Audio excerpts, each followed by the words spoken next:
to the CDC, the human papillomavirus, or HPV, is so common. Nearly all sexually active men and women get the virus at some point in their lives, and it's considered to be the most common sexually transmitted infection among young people.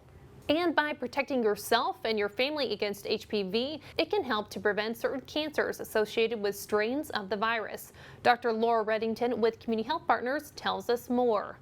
HPV technically is a virus that attacks our skin or our mucocutaneous cells that are in our body.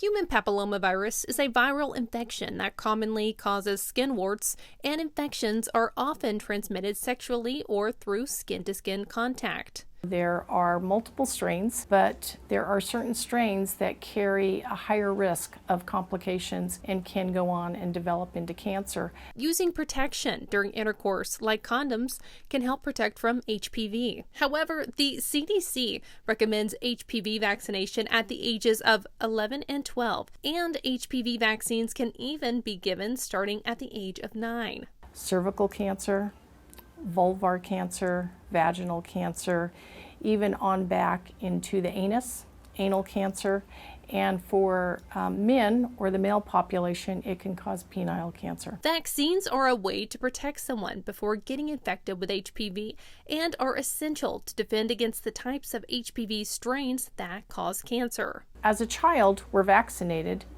and that almost eliminates the possibility of us developing that virus later on. We know that children are exposed to HPV when they're younger and they'll develop warts, but we get over those viruses and they go away and they're just on the skin.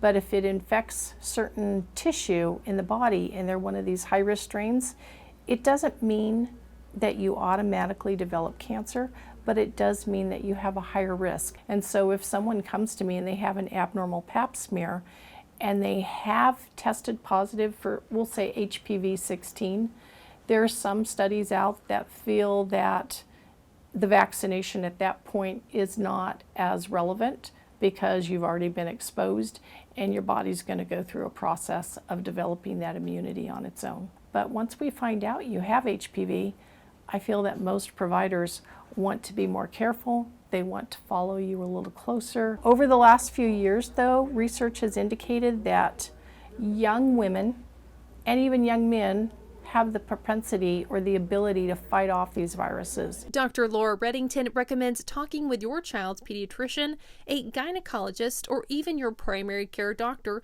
to learn more about the HPV vaccine. That's all for this week's episode of Medwatch Today. Please join us next week for more inspiring stories from inside Community Health System. I'm Amberlyn Carroll. Thank you.